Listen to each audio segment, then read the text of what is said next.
Double engine, ಒಂದು ಹಳೆ engine, ಒಂದು ಹೊಸ ಇಂಜಿನ್. ಒಂದೇ ನಾಣ್ಯದ ಎರಡು ಮುಖ, ಕರೆಕ್ಟ್ ಅಲ್ವಾ? ಒಂದು ಹಳೆ ಇಂಜಿನ್, ಒಂದು ಹೊಸ ಇಂಜಿನ್. ಇವತ್ತು ಅಭಿವೃದ್ಧಿ ಎಷ್ಟಾಗಬೇಕು? ಎಲ್ಲಾ ತಾಲೂಕು ನೋಡ್ಕೊಂಡ್ರೆ ಈ ತಾಲೂಕು ಅತಿ ಹೆಚ್ಚು ಅಭಿವೃದ್ಧಿ ಆಗ್ಬೇಕು. ಡಬಲ್ ಇಂಜಿನ್ ಇದ್ರೆ ಕರೆಕ್ಟ್ ಅಲ್ಲಪ್ಪ? ಜೋಡಿ ಎತ್ಕೊಂಡು 4 ಎತ್ಕೊಂಡ್ರೆ ಬಂಡಿ ಫಾಸ್ಟ್ ಆಗಿ ಹೋಗ್ಬೇಕು ತಾನೆ. ಇಂಜಿನ್ ಸರ್ಕಾರ ನಡೀತಾ ಇರೋದು, ಆದ್ರೆ ಕೆಲಸ ಮಾತ್ರ 3-0 ಆಗಿದೆ ಇವಾಗ. ಅವ್ರಿಗೇನು ಗೊತ್ತಿಲ್ಲ ನಾನು ಯಾವ ಪಾರ್ಟಿಯಾಗಿದ್ದೀನಿ ಅಂತ, ಯಾವ ಪಕ್ಷದಲ್ಲಿದ್ದೀನಿ ಅಂತ ಕೂಡ ಗೊತ್ತಿಲ್ಲ. ನೆನ್ನೆ ಪ್ರೆಸ್ ಮೀಟ್ ಮಾಡಿದ್ದಾರೆ. ಇವತ್ತು ಒಂದು ಚುನಾವಣೆಗಳು ಬರ್ತದೆ, ಡೈರಿ ಚುನಾವಣೆಗಳು. ಅದರಲ್ಲಿ ಮೋಸ, ಅಂಡರ್ಸ್ಟ್ಯಾಂಡಿಂಗ್ ಒಳಗಲ್ವಾ, ಒಳಗಡೆ ಒಪ್ಪಂದಗಳಾಗಿದೆ. ಅವ್ರಿಗೆ ಬೇಕಾದವ್ರನ್ನ ಗೆಲ್ಸ್ಕೊಳ್ಳೋದು, ಬ್ಯಾಡದವ್ರನ್ನ ಬಿಡೋದು. ಅದನ್ನ ಫಲಿತಾಂಶ ಬಂದ ನಾನು ನಿಮ್ಗೆ ಉತ್ತರ ಕೊಡ್ತೀನಿ. ನಾನು ಸುಳ್ಳು ಹೇಳಕ್ ಹೋಗಲ್ಲ, ನಿಜನೇ ಇದು. ಮರಳು ಮಾಡ್ತಾರೆ ಜನಗಳನ್ನ. ಇದು ಮ್ಯಾಚ್ ಫಿಕ್ಸಿಂಗ್ ಮಾಡ್ಕೊಂಡು ಇವತ್ತು KMF ಡೈರಿ ಚುನಾವಣೆ ನಡೆಸ್ತಾ ಇದ್ದಾರೆ ಈ ತಾಲೂಕಲ್ಲಿ. ಇದೆಲ್ಲ ನಾವು ತಡೆಗಟ್ಟಬೇಕಂದ್ರೆ ಗ್ರಾಮ ಪಂಚಾಯತ್ ಚುನಾವಣೆ ಸದಸ್ಯರುಗಳು ನಮ್ಮ ಭಾಗದಲ್ಲಿ ಅತಿ ಹೆಚ್ಚು ಗ್ರಾಮ ಪಂಚಾಯತ್ ಮೆಂಬರ್ಗಳನ್ನ ಗೆಲ್ಲಿಸಬೇಕು. ಅದಕ್ಕೇನು ಪಾರ್ಟಿ ಪಕ್ಷ ಏನು ಕೇಳೋದಿಲ್ಲ. ಯಾಕಂದ್ರೆ ನಾನು ಲಾಸ್ಟ್ ಟೈಮ್ JDS ಜೊತೆ ಹೋಗಿ ಅದು ನಮ್ಮಿಂದನೇ ಗೆದ್ದಿದ್ದು 100 ಜನ ಅಂತ ಹೇಳಿದ್ರು. ನನಗೆಲ್ಲ ಒಂದ್ ಕಡೆ ಬೇಜಾರಾಯ್ತು. ಅದಕ್ಕೆ ಸ್ಥಳೀಯ ಚುನಾವಣೆಗಳು ನಮ್ಮ ಅಸ್ತಿತ್ವ, ನಮ್ಮ ತಾಕತ್ತು, ನಮ್ಮ ದಮ್ಮು ಬೂತಲ್ಲಿ ಏನಂತ ನಾವು ತೋರಿಸ್ಬೇಕಂದ್ರೆ ನಾವು ಇಂಡಿಪೆಂಡೆಂಟ್ ನಾವು ತೋರಿಸ್ಬೇಕು. ನಾವು ಗ್ರಾಮ ಪಂಚಾಯತ್ ಮೆಂಬರ್ ಗೆಸ್ಟ್ ತೋರಿಸ್ಬೇಕು. ತೋರಿಸ್ತೀರಾ? ಮೊನ್ನೆ ಯಾವುದೋ ಒಂದು ಭಾಷಣದಲ್ಲಿ ಹೇಳ್ತಾ ಇದ್ರು, ನನ್ನ ತಾಲೂಕಲ್ಲಿ, ಈ ತಾಲೂಕಲ್ಲಿ ನನ್ನ ಮಕ್ಕಳಾಗ್ಲಿ ನನ್ನ ಕುಟುಂಬದವರಾಗ್ಲಿ ಹಸ್ತಕ್ಷೇಪ ಮಾಡ್ತಾ ಇಲ್ಲ ಅಂತ. ನಿನ್ನ ಕುಟುಂಬದವ್ರಿಗೆ ನಿನಗೆ ಇಲ್ಲಿ ಮಾಡಿದ್ಯಾ, ಏನು ಮಾಡ್ತಾ ಇದೀಯಾ, ಏನು ಆಗ್ತಾ ಇದೆ ಅಂತ ನನ್ನ ಹತ್ರ ಮಾಹಿತಿ ಇದೆ. ಶಾಸಕರೇ ಕೊಡ್ತೀನಿ, 6 ತಿಂಗಳಿಂದ ದಾಖಲೆ ಜನಕ್ಕೆ ಕೊಡ್ತೀನಿ, ನಿನ್ನ ಕೈ ಕೊಡಲ್ಲ. ನೀನೇನೇನು ಮಾಡ್ಕೊಂಡಿದ್ದೆ ಸರ್ಕಾರದಲ್ಲಿ ಯಾವ ಮಟ್ಟದಲ್ಲಿ ಎಷ್ಟೆಷ್ಟು ಟೆಂಡರ್ಗಳು ತಗೊಂಡಿದ್ದೀರಿ ಎಲ್ಲ ಮಾಹಿತಿ ಕೊಡ್ತೀನಿ. ಇಲ್ಲಿ ಬರೇ ಜನರಿಗೆ ಮಾಡಕ್ಕೆ, ಅಭಿವೃದ್ಧಿ ಮಾಡಕ್ಕೆ ನಿಮ್ಮ ಕೈಲಿ ಆಗಲ್ಲ. ನಿಮ್ಮ ಕುಟುಂಬಕ್ಕೆ ಮಾಡ್ಕೊಂಡಕ್ಕೆ ಎಲ್ಲ ಆಗ್ತಾ ಇದೆ. ಇವತ್ತು ಜನ ಸಾಯ್ತಾ ಇದ್ದಾರೆ, ಆಸ್ಪತ್ರೆಗಳಲ್ಲಿ ನೋಡ್ತಾ ಇಲ್ಲ, ಆಸ್ಪತ್ರೆಗೆ ಹೋಗ್ತಾ ಇಲ್ಲ. ಯಾಕಂದ್ರೆ ನಾನು ಪ್ರಾಣ ಹೋಗ್ಬಿಡ್ತೇನೆ ಅಂತ ಆಗುತ್ತಾರೆ. ಪ್ರೈವೇಟ್ ಆಸ್ಪತ್ರೆ ಸಾಲ ಸುಲಭ ಮಾಡ್ಕೊಂಡು ಹೋಗ್ತಾರೆ. ಈ ತರ ಅನೇಕ ಸಮಸ್ಯೆಗಳು ಈ ತಾಲೂಕಲ್ಲಿ ಹೋಗಲಾಡಿಸ್ಬೇಕಂದ್ರೆ ನೀವೆಲ್ಲರೂ ಒಗ್ಗಟ್ಟಾಗಬೇಕು. ಆ ಸ್ಥಳೀಯವಾಗಿ ನಿಮ್ಮ ವೈಯಕ್ತಿಕವಾಗಿ ಬಿಟ್ಟು ನೀವೆಲ್ಲ ಒಂದಾಗಬೇಕು. ನೀವು ಒಂದಾದಾಗ ಮಾತ್ರ ನಿಮ್ಮ ಮಕ್ಕಳ ಭವಿಷ್ಯ, ನಿಮ್ಮ ಗ್ರಾಮಗಳ ಭವಿಷ್ಯ. ಬಿಡಿ, ನಿಮ್ಮ ವೈಯಕ್ತಿಕ ಬಿಟ್ಟು, ಜಾತಿ ಭೇದ ಬಿಟ್ಟು ಮಾಡಿ. ಕೆಲವು ಲೀಡರ್ಗಳು ನಮ್ಮ ಹತ್ರ ಮೆಂಬರ್ಗಳಾಗಿ, ಅವ್ರು ಇಲ್ಲಿವರೆಗೂ ಮೆಂಬರ್ಗಳೇ ಆಗಿರ್ಲಿಲ್ಲ, ನಮ್ಮ ಜೊತೆ ಮೆಂಬರ್ ಆದ್ಮೇಲೆ ನಾವೇ ದೊಡ್ಡ ಲೀಡರ್ಗಳು ಅಂತ ಕೆಲವರು, ಎಲ್ಲಾರಿಲ್ಲ, ಕೆಲವರು ಹೋಗಿದ್ದಾರೆ. ಈ ಸತಿ ಮೆಂಬರ್ಗಳಾಗ್ಲಿ. ಅವರು ಭಯ ಇಕ್ಸ್ತಾರೆ, ಸುಮ್ಮನೆ ಬುಡ್ಬುಡ್ ಕ್ಯಾರೆಕ್ಟರ್ ಆಡ್ತಾರೆ. ಇವತ್ತು MP ಚುನಾವಣೆಯಲ್ಲಿ, ಪಾರ್ಲಿಮೆಂಟ್ ಚುನಾವಣೆಯಲ್ಲಿ ಏನಾಯ್ತು? ಇಬ್ಬರು ಒಂದ್ ಕಡೆ ಹೋದ್ರು. ಹಳೆ ಇಂಜಿನು, ಹೊಸ ಇಂಜಿನ್ ಎರಡೂ. ನಮ್ಮ ಹತ್ರ ಇದ್ದಿದ್ದೆಲ್ಲ ನೀವು ಕಾರ್ಯಕರ್ತರು, ವೋಟರ್ಸ್ ಇದ್ದಿದ್ದು ಎಲ್ಲ ವೋಟ್ ಹಾಕಿಲ್ವಾ? ಲೀಡ್ ಬಂದಿಲ್ವಾ? ಯಾಕೆ ಚಿಂತೆ ಮಾಡ್ತೀರಿ? ಯಾಕೆ ಭಯ ಪಡ್ತೀರಿ? ವೋಟರ್ಸ್ ಇದ್ದಾರೆ, ಅವ್ರ ನೀವು ಪ್ರೀತಿಯಿಂದ ಮಾತಾಡ್ಸ್ಕೊಂಡು ಹೋಗ್ತಾಗಿರಿ. ಹೋಗೋರೆಲ್ಲ ಹೋಗ್ಲಿ, ವ್ಯಾಪಾರಕ್ಕೆ ಹೋಗ್ತಾರೆ ಅವರು, ಅವ್ರ ಬಗ್ಗೆ ಚಿಂತೆ ಮಾಡಬೇಡ್ರಿ. ಮತದಾರರು ತೀರ್ಮಾನ ಮಾಡ್ಕೊಂಡಿದ್ದಾರೆ ಸತಿ. ಯಾರು ಇವಾಗ ಬಂದು ಓಟ್ ಚುನಾವಣೆ ಇದೆ ಹಾಕಕ್ಕ, ಆ ಟೈಮ್ ಬರ್ತಾರೆ ಓಟ್ ಹಾಕ್ತಾರೆ. ನಾವ್ಯಾಕೆ ತಲೆ ಕೆಡ್ಸ್ಕೊಂಬೇಕು ಅಲ್ವಾ?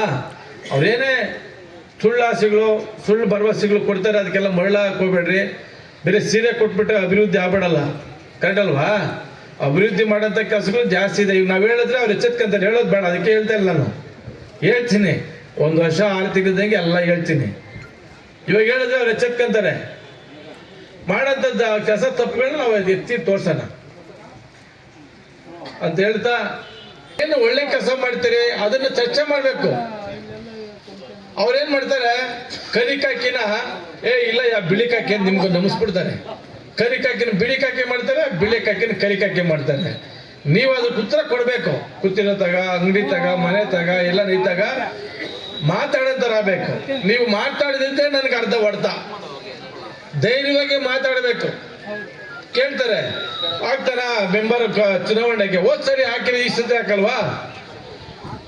ನಾವು ಗ್ರಾಮ ಪಂಚಾಯತಿ ಮೆಂಬರ್ ಆಗಿ, ಪಂಚಾಯತಿ ಉಪಾಧ್ಯಕ್ಷರಾಗಿ, ಜಿಲ್ಲಾ ಪಂಚಾಯತಿ ಸದಸ್ಯನಾಗಿ ನಾವು ಸರ್ವಿಸ್ ಮಾಡ್ಕೊಂಬಂದಿರೋಂಥವ್ರು.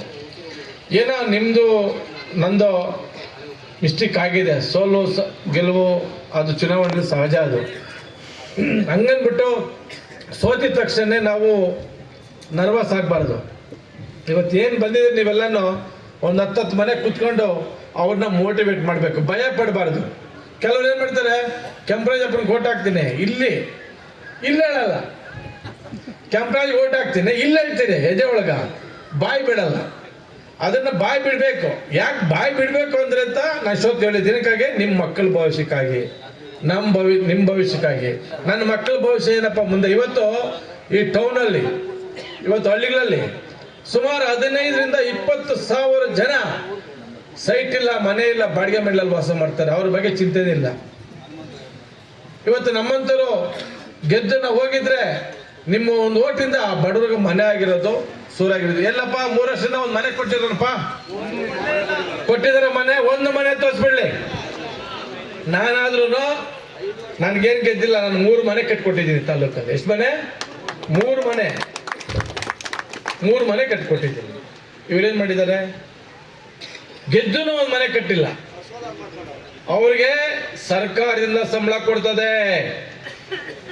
ರೈತರ ಮನೆಗೆ ಹೋಗ್ಬೇಕು, ಹಳ್ಳಿಗಳಿಗೆ ಹೋಗ್ಬೇಕು, ಪ್ರತಿ ಇಲಾಖೆಗೆ ಹೋಗಪ್ಪ ಅಂತಾನೆ ಸರ್ಕಾರದ ಸಂಬಳ ಕೊಡ್ತದೆ. ಬರ್ತಾರ ಯಾವತ್ತನ್ನ ನಿಮ್ ಕಷ್ಟ ಕೇಳಕ, ನಿಮ್ ಕಷ್ಟ ಸುಖ ಕೇಳಕ್ ಯಾವತ್ತನ್ನ ಬರ್ತಾರ? ಬಂದಿದಾರ? ಇದೆಲ್ಲ ಮೋಸ ಅಲ್ವಾ? ನೆನ್ನೆ ಕದಿರಿನಲ್ಲಿ ನಾಟಕ ಇತ್ತು, ಹೋಗಿದ್ದೆ.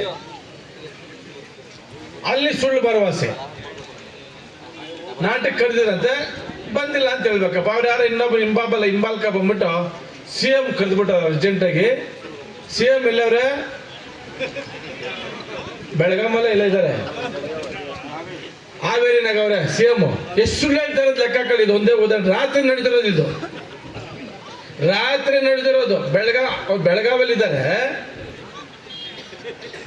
CM ಕರ್ಬಿಟ್ಟಾರೆ, ಹೋಗ್ಬಿಟ್ಟಾರೆ MLA ಅವ್ರು, ನಾನು ಬಂದಿದ್ದೀನಿ ಅಂತ. ಅವ್ನು ತಾಕೆ ಹಿಂಬಾಲ್ಕ. ಇದು ನಿಮಗೆ ಮುಳ್ಳು ಮಾಡ್ತಾರದು.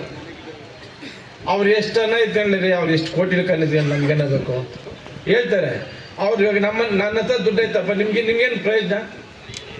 ನನ್ನ ಹತ್ರ ದುಡ್ಡು ಐತೆ, ನನ್ನ ಹತ್ರ 10,000 ರೂಪಾಯಿ ಜೋಬ ದುಡ್ಡದೆ, ನಿಮ್ಗೇನು ಪ್ರಯೋಜನ? ನನ್ನ ದುಡ್ಡು ನಿಮ್ಗೇನಾದ್ರು ಪ್ರಯೋಜನ ಆಗ್ತದಾ? ಇಲ್ಲ, ನಾನು 10,000 ರೂಪಾಯಿ ನಿಮ್ಗೆ ಕೊಡ್ತೀನಪ್ಪ ಅಂದ್ರೆ ಕರೆಕ್ಟ್ ಕೊಡ್ತಾನೆ 10,000 ರೂಪಾಯಿ, ನಾವು ಹೋಗೋಣ ಅನ್ಬೇಕು. 10,000 ರೂಪಾಯಿ ನನ್ನ ದುಡ್ಡು ನಿಮ್ಗೆ ಕೊಡಲ್ಲ. ದೇವಸ್ಥಾನದಲ್ಲಿ ಕಾಸು ಕೊಡ್ತೀನಿ ಅಂತ ಹೇಳ್ಬಿಟ್ಟು ಅನುದಾನ ಕೊಡಕ್ ಬಂದವ್ರೆ, ಅದನ್ನ ನಾವು ಖಂಡಿಸ್ತೀನಿ. ದೇವಸ್ಥಾನಗಳ ದುಡ್ಡು ಕೇಳಿದ್ರೆ ಅವ್ರ ಕೈಯಿಂದ ಕೊಡಬೇಕು, ಸರ್ಕಾರದ ಅನುದಾನ ಕೊಡಂಗಿಲ್ಲ ಕಾನೂನು ಪ್ರಕಾರವಾಗಿ. ಸಮುದಾಯ ಭವನಗಳು ದುಡ್ಡು ತಂದು ದೇವಸ್ಥಾನಕ್ಕೆ ಹಾಕಂಗಿಲ್ಲ. ಅದು ಗ್ಯಾಪ್ ಇರಲಿ. ತಿರ್ಗಿ ಯಾರನ್ನ ದೇವಸ್ಥಾನಕ್ಕೆ ದುಡ್ಡು ಕೊಡೋರು ಈ ಅಪ್ಪನ ಬಂದು ಕೆಸ್ಬಿಟ್ಟ ಅಂತ ಹೇಳ್ಬೇಡ್ರಿ. ಮುಂದಿನ ದಿನದಲ್ಲಿ ಅದು ಹೋರಾಟ ಇದೆ, ಸ್ಟಾಪ್ ಮಾಡಿಸ್ತೀನಿ. SC ಸಮುದಾಯದ ತನಕ SC ಸಮುದಾಯ ಭವನ ಆಗಬೇಕು, ST ಸಮುದಾಯ ಭವನಿಗೆ ST ಸಮುದಾಯ ಭವನ ಆಗಬೇಕು, ಹಿಂದುಳಿದ ವರ್ಗ ಇಲಾಖೆಗೆ ಸಮುದಾಯ ಭವನ ಅವ್ರಿಗೆ ಆಗಬೇಕು. ಆ ದುಡ್ಡನ್ನ ತಂದು ದೇವಸ್ಥಾನಕ್ಕೆ ಹಾಕ್ಬಿಡೋದು, ಈ ದುಡ್ಡನ್ನ ತಗೊಂಡು ದೇವಸ್ಥಾನಕ್ಕೆ ಹಾಕೋದು, ಕೈಯಿಂದ ಕೊಡ್ಬೇಕು. ಕೊಡಕ್ಕಾಗಲ್ಲ, ನನ್ನ ಕೈಲಿ ಆಗಲ್ಲ ಅಂತೇಳು. ಅದನ್ನ ನಾನು ಮುಂದಿನ ದಿನಗಳಲ್ಲಿ ಹೋರಾಟ ಮಾಡ್ಕೊತೀನಿ. ತಿರ್ಗಿ ಆಮೇಲೆ ನೀವು ಹಾಕ್ಸ್ಕೊಂಡ್ಬಿಟ್ಟು ಆ ಎಪ್ಪನ 5 ಲಕ್ಷಕ್ಕೆ ಬರ್ದಿದೆ ದೇವಸ್ಥಾನಕ್ಕೆ, ಈ ಎಪ್ಪನ್ ಬಂದ್ಬಿಟ್ಟು ಅದನ್ನ ಹಾಳು ಮಾಡ್ಬಿಟ್ಟಪ್ಪ ಅನ್ಕೊಂಡ್ಬಿಟ್ರೆ ಅದಾಗ ದಾರಿ ತಪ್ಪಿಸೋದು, ಅದು ಮೋಸ ಮಾಡ್ತಾರದು. ಕರೆಕ್ಟ್ ಅಲ್ವಾ? ಸರ್ಕಾರ ನಿಮ್ಮ ಬೀದಿಗಳಲ್ಲಿ, ನಿಮ್ಮ ಹಟ್ಟಿಗಳಲ್ಲಿ SC ಜನಾಂಗಕ್ಕ, ST ಜನಾಂಗಕ್ಕ, ಹಿಂದುಳಿದವರ್ಗ ಸಮುದಾಯ ಭವನ ಕಟ್ಕೊಳ್ರಿ ಅಂತ ದುಡ್ಡು ಕೊಡ್ತಾರೆ ಸರ್ಕಾರದಿಂದ. ಅದನ್ನ ತಗೊಂಡ್ಬಿಟ್ಟು ದೇವಸ್ಥಾನಕ್ಕೆ ಕಾಸ್ಕೊಂಡ್ಬಿಡ್ತಾರೆ. ಕರೆಕ್ಟ್ ತಾನೇ? ನಡೆದಿದೆ ಇಲ್ಲ? ಯಾರು ಕೇಳೋದು? ಅರ್ಥ ಆಯ್ತಾ? ಅದನ್ನ ನಾವು ಬಿಡಲ್ಲ. ನೆಕ್ಸ್ಟ್ SC ಬೀದಿಗೆ ಕೊಡ್ತೀರಾ, SC ಸಮುದಾಯ ಭವನಗೆ ಭವನ ಕಟ್ಕೊಡು, ದೇವಸ್ಥಾನ ಕಟ್ಕೊಡ್ತೀರಾ, ಅದು ನಿಮ್ ಕೈಯಿಂದ ಕೊಡ್ಬೇಕು, ಕೈಯಿಂದ ಕೊಡ್ರಿ ಅಂತ ಹೇಳ್ತಾ